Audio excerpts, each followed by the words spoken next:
Sir, एक होता है कि बहुत लोग ऐसे बोलते हैं कि उन लोगों को एकदम नेक पे पेन हो रहा है, पीठ पे पेन हो रहा है, बैक पेन हो रहा है, लेकिन ये सब का रीज़न मतलब बिहाइंड द बैक ये भी हो सकता है कि उनको भी ऐसा कुछ प्रॉब्लम है, ट्यूमर जैसा कि ये सब हो सकता है। तो बेसिकली नेक और बैक पेन जो है ये this is a gift that evolution has given us, this is the price we are paying for modernisation. क्योंकि जनरली क्या होता है, ह्यूमन रेस जब इवॉल्व हुआ तो 4 लेग्स से 2 लेग्स पे खड़ा होना शुरू हुआ, उससे उनको दूर का दिखना लगा और उनका हैंड्स फ्री हो गए यूज़ करने के लिए और इवॉल्व हुआ और ऐसा सिविलाइजेशन बढ़ गया, इक्विपमेंट्स ये सब नया नया शुरू करे।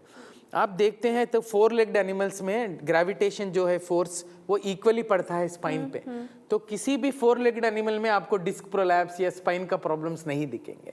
बट क्योंकि ह्यूमन रेस अपराइट खड़ा हुआ है तो पूरा प्रेशर पूरा स्पाइन पे गिरता है, और ज़्यादा बाइक ड्राइविंग, बैड रोड्स और द वे ऑफ सिटिंग, आजकल ना हम लोग फ़ोन देखते हैं, लैपटॉप पे स्लाउच करते हैं और ठीक से रेस्ट नहीं लेते हैं, सो इसके वजह से बैक पेन और लेग पेन बहुत कॉमन हो गया है। So very important is when you face this problems, the first thing is ये जो पेन है वो डिफेंसिव मैकेनिज्म है बॉडी का आपको बोलने का कि आप उसको स्ट्रेस डाल रहे हैं। सो वो रियलाइज होना चाहिए और रेस्ट लेना चाहिए। सी, अगर एक छोटा बच्चा है और वो फायर में हाथ लगाता है, उसको पेन सेंसेशन होता है, वो उसको मालूम होता है कि वो पेन के फायर के जगह पे नहीं जाना है। वैसे ही बॉडी हमको संकेत दे रहा है, पर अनफॉर्चुनेटली हम आजकल कोई संकेत नहीं लेते और we keep pushing our limits, so we end up in very big problems. So main thing is whenever you feel neck pain or back pain, correct your posture, eat healthy diet, take adequate rest, over the counter tablet जैसा paracetamol हो, muscle relaxant हो ले लीजिए। 1-2 हफ्ते में अगर ये pen कम नहीं हुआ then we have to investigate, क्योंकि वो सिनिस्टर हो सकता है कि डिस्क प्रॉब्लम हो सकता है, रेडिकुलोपैथी हो सकता है, या स्पाइन में इन्फेक्शन हो सकता है, या स्पाइन का ट्यूमर्स हो सकता है। स्पाइन का भी ट्यूमर हो सकता है, या जैसे ब्रेन में होता है, क्योंकि सेम टिश्यू है, ड्यूरा है और ब्रेन स्पाइन का मटेरियल है, उसी में एस्ट्रोसाइटोमा हो सकता है, इंट्रामेडुलरी ट्यूमर्स हो सकता है, तो ये सब care. So first is rest, adequate posture changes, lifestyle modification, over the counter drugs. इससे कम नहीं हुआ तो definitely you have to meet the neurologist और न्यूरोसर्जन और physician and get the diagnosis done. और मतलब इनिशियल फेज पे इसका ट्रीटमेंट कैसे होता है? वही बोला है ना, आप खुद ट्रीट कर सकते, कोई डॉक्टर की जरूरत नहीं है। So heed your body, take adequate rest, proper diet, और ओवर द काउंटर पैरासीटामॉल हो, मसल रिलैक्सेंट हो ले लीजिए। अगर नहीं है तो फिर इन्वेस्टिगेट करना है, तो एमआरआई स्कैन वेरी इंपॉर्टेंट है। एनी ब्रेन और स्पाइन के लिए इश्यू के लिए सीटी से बेटर एमआरआई है। कभी कभी एक्सरेज की भी ज़रूरत होता है, क्योंकि कभी कभी स्पाइन में ना बोन मूवमेंट ज़्यादा हो सकता है, तो ये दोनों तो डायग्नोसिस के लिए वेरी इंपॉर्टेंट है। लॉन्ग टाइम से अगर प्रॉपर केयर लिया गया तो फिर ये जो स्पाइन का प्रॉब्लम है ये ठीक हो सकता है? डेफिनेटली ठीक हो सकता है अगर आपने प्रॉपर रेस्ट लिया, पोजीशन पॉस्चर करेक्ट किया, प्रॉपर फिजियोथेरेपी किया, दिन भर थोड़ा मूवमेंट हुआ। तो देखिए अभी क्लासेस में हम पीरियड्स हैं, तो नॉर्मली कितना टाइम का पीरियड रहता है, 30 to 40 मिनट्स। ये रैंडमली नहीं लिखा गया, क्योंकि ये रिसर्च और बहुत साल के रिसर्च के बाद क्लास पीरियड्स ऐसे लिखे गए, क्योंकि ब्रेन ह्यूमन बॉडी में ना 30-40 मिनट्स के बाद कुछ बदलाव चाहिए। वैसे ही बॉडी में ही वही है, if you are sitting for a long time 30-40 minutes के बाद ब्रेक लेना चाहिए, you have to walk around. If you are standing you have to sit, so you have to keep changing. See, human body is actually, you have to look at it as a well-oiled machine. So unless you keep it all the joints movement supple, नहीं तो breakdown हो जाएगा। So those are very important.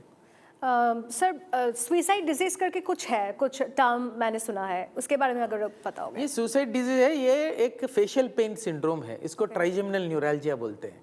सो ये क्या है ना, sharp shooting pain आता है फेस में, आई के साइड मार सकता है, नोज के साइड मार सकता है, जॉ के साइड मार सकता है। ये इतना सीवियर होता है कि लोग तंग हो जाते हैं, ट्रीटमेंट नहीं मिलने के से उसको सुसाइड करने का भी ज़्यादा टेंडेंसीज रहते हैं, इसीलिए इसको सुसाइड डिजीज करते हैं। लेकिन इसका रीज़न क्या है, क्यों होता है? रीज़न क्या है, ब्रेन में ना वो जो फेशियल नर्व है, फेस को जो सेंसेशन देता है, उसके ऊपर ब्लड वेसल टच होता है, तो क्रॉस कनेक्शन होता है। So whatever the sensations when we touch or water जो पीते हैं वो सेंसेशन जो है ना it is perceived as pain in the brain. अच्छा. So it becomes impossible. जैसे आपको एसी का हवा लगे वो सेंसेशन भी पेन जैसा फील होता है. या चू कर रहे हैं तो वो चूइंग का आपका सेंसेशन भी आपको पेन जैसा अंदर लगता है. तो इतना शार्प शूटिंग रहता है कि आदमी कुछ नहीं कर सकता है. वो इतना सिवियर है. The severest form of pain human race can ever experience. इसीलिए वो सुसाइड करने का टेंडेंसी ज़्यादा रहता है. सुसाइड डिजीज बोलते हैं. अच्छा. तो इसीलिए क्या है ना, ये थोड़े लोग ना ब्लैक मैजिक सोचते हैं कि अरे हमारा घर के बाजू ने इस ब्लैक मैजिक किया तो ये पूजा पाठ करो या उसको बाबा के पास जाओ, जड़ी बूटी लो. ये सब नहीं होता है. ये डायग्नोसिस है, मेडिकल कंडीशन है. इसके लिए न्यूरोलॉजिस्ट, न्यूरोसर्जन को मिलना चाहिए. MRI स्कैन में देखते हैं हम कुछ क्रॉस कनेक्शन हो. पहले तो इसको ट्रीटमेंट दवा से होता है. सिंपल टैबलेट जो एपिलेप्सी के लिए यूज करते हैं वो टेग्रिटॉल बोलते हैं, वो यूज करने से ये बहुत अच्छा कम होता है 80% ऑफ टाइम्स. उससे भी नहीं हुआ तो नॉन ऑपरेटिव टेक्निक्स है, जैसे हम बोलते हैं रेडियो फ्रीक्वेंसी अब्लेशन. वही प्रोसीजर हम स्पाइन में भी बहुत स्पाइन डिस्क प्रॉब्लम्स को बिना ऑपरेशन का करते हैं. जो डिस्क प्रॉब्लम है वो रेडियो फ्रीक्वेंसी प्रोब लगा के वेव्स के साथ उसको श्रिंक कर सकते हैं. सेम इसको भी जो पेन कॉजिंग फाइबर से उसको अब्लेट कर सकते हैं. डे केयर प्रोसीजर्स है ये सब. वॉक इन वॉकआउट है, no admission, same day discharge हो सकता है. एक दिन रेस्ट के बाद नेक्स्ट डे काम को जा सकते हैं. सो एवॉल्व हो गया है टेक्नोलॉजी की हर ब्रेन और स्पाइन प्रॉब्लम के लिए सर्जरी और काटने की ज़रूरत नहीं है, ब्लड लॉस की ज़रूरत नहीं है. जैसे ब्रेन ट्यूमर्स का नॉन इन्वेजिव है वैसे ही स्पाइन का हम कर सकते हैं. Radio frequency, laser procedures, plasma injections करते हैं और ट्राइजेमिनल को रेडियो फ्रीक्वेंसी करते हैं. फंटास्टिक रिजल्ट्स हैं. अगर ये सक्सेस नहीं हुआ तब फाइनल स्टेज हम सर्जरी को जाते हैं. ओके. लेकिन बहुत लोगों को ये डर लगता है कि सर्जरी के लिए जाएंगे फिर शायद एकदम प्रॉपर्ली ठीक नहीं हो पाएंगे. ये सब चलता है सब लोगों में. ये डेफिनेटली है. हम देख चुके हैं कि ब्रेन या स्पाइन में ना कॉम्प्लिकेटेड सर्जरीज रहते हैं. इसीलिए this procedures are working wonderfully for us and as well as patients. क्योंकि जब मैं बोलता हूँ पेशेंट को कि आपको सर्जरी नहीं करूंगा, काटूंगा नहीं, आपको ब्लड लॉस नहीं होगा, आप कल काम को जा सकते हैं. So they are also very amenable to treatment. But unfortunately क्या होता है, इसका नॉलेज जो है कम लोगों को मालूम है. That is where we thank the media in helping us get this into the population that brain या spine problem के लिए सर्जरी की जरूरत सब में नहीं जरूरत पड़ता है. now there are options. ये ऑप्शंस आप समझो, आप गूगल पे सर्च करो. हम तो 10-15 साल से ये कर रहे हैं और हजारों पेशेंट को ट्रीट कर चुके हैं. सो मेरा मानना है एज ए पर्सनली डॉक्टर जो न्यूरोसर्जन है, जो आउटकम्स देखते हैं, पहले अगर नॉन इन्वेजिव ट्रीटमेंट है वो यूज कीजिए. अगर मेडिसिन है मेडिसिन यूज कीजिए, उससे नहीं हुआ नॉन इन्वेजिव कीजिए, नहीं तो ये परक्यूटेनियस प्रोसीजर्स कीजिए. ये सब काम नहीं किया तो finally you can go for surgery. Like they say in English, you always live to fight the war the another day. Right, okay, if you don't survive today, how will you fight tomorrow? Right. Very true. Sir जैसे कि हमको पता है कि बहुत problems का solution food से होता है. मतलब फूड डाइट चेंज करने से बहुत सॉल्यूशन मिल जाता है. इसके लिए भी क्या कुछ मतलब फूड डाइट चेंज करना पड़ता है ट्यूमर अगर हो जाए किसी को ब्रेन पे या फिर स्पाइन पे? So any diet, मैं सोचता हूँ कि whichever community you are in or whichever area of the country you are in, you should look at traditional diets. See, आजकल ये 3 meal का concept है, breakfast खाना है या lunch, dinner, ये सब तो अपना कल्चर नहीं है. So try to go into traditionals. Like 2 साल पहले I was weighing 95 kgs. Okay, I was very obese. मेरे को ब्रेथलेसनेस आता था, मेरे को बैक पेन होता था. सो देन आई इंट्रोस्पेक्शन किया and I went to traditional diet. Telangana या हैदराबाद जहाँ पे हूँ, मेरे एंसिस्टर्स तो फार्मर्स थे. वो लोग सुबह उठ के जाते थे, खेती बाड़ी करते थे, कोई ब्रेकफास्ट नहीं खाते थे. दोपहर जब सन बहुत गर्मी हो तो घर आके लंच करते थे. तो फिर शाम में बिफोर सनसेट खाते थे. सो मैं वही डाइट पे चले गया. मैं 2 मील्स ए डे शुरू कर दिया, शुगर बंद कर दिया, मिल्क प्रोडक्ट्स बंद कर दिया. And I lost 25 kgs in 2 years. And all my back pain gone and my breathlessness gone. I am working 40% more efficiently than before. और शाम में घर जाता हूँ, कहीं बाहर जाना है बच्चों के साथ, वाइफ के साथ, तो मेरे को टायर्डनेस नहीं लगता है. So I think you should go to traditional diets. जो भी आपके फोर फादर्स ने बताया है ये अच्छा है, जो फ्रूट्स है, वेजिटेबल्स है, लेस ऑफ जंक फूड, ये बहुत इंपॉर्टेंट है. Majority of the problems I feel is because of polluted adulterated food. आजकल हम फास्ट फूड्स में बहुत थिनर, स्टार्च, ये सब रहता है. These are all carcinogenic. And eat and lead a healthy life, थोड़ा मेडिटेशन, थोड़ा योगा ट्रेडिशनल कीजिए, तो definitely I think you don't need to visit doctors at all.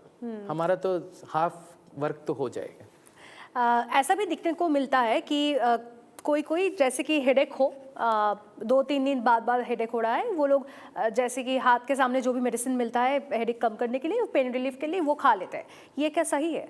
नहीं, देखिए मैं सोचता हूँ सेफेस्ट ड्रग फॉर हेडेक है पैरासीटामोल। उससे कम नहीं हुआ तो डॉक्टर को तो मिलना चाहिए, क्योंकि हेडेक जो है ना ये कॉमन सिम्टम है, पर very people mistake it as that there is no problem, but a simple headache can indicate that it's a tumor in your brain or a vascular malformation, so you have to consult if it does not go with regular paracetamol से, उसमें तो कोई झंझट नहीं है बस। Okay. और जब हम लोग ट्रीटमेंट्स के बारे में बात कर रहे हैं तो मैं पूछना चाहूँगी आपसे, ये जो ब्रेन ट्यूमर है इसका एडवांस जो ट्रीटमेंट्स है उसमें मतलब क्या क्या एडवांसमेंट हुआ है अभी तक, कि मतलब लोगों को जो डर लगता था वो अब अभी आके थोड़ा कम हो चुका है, मतलब क्या क्या एडवांसमेंट हुआ है उसके बारे में अगर बात करें? So, हम अभी ओपन ब्रेन सर्जरी तो ऑलमोस्ट एक्सटिंक्ट हो गया, हम अभी माइक्रो सर्जिकरी ट्रीटमेंट करते हैं, वेरी सेफ है, हर नर्व वेजल सब दिखता है।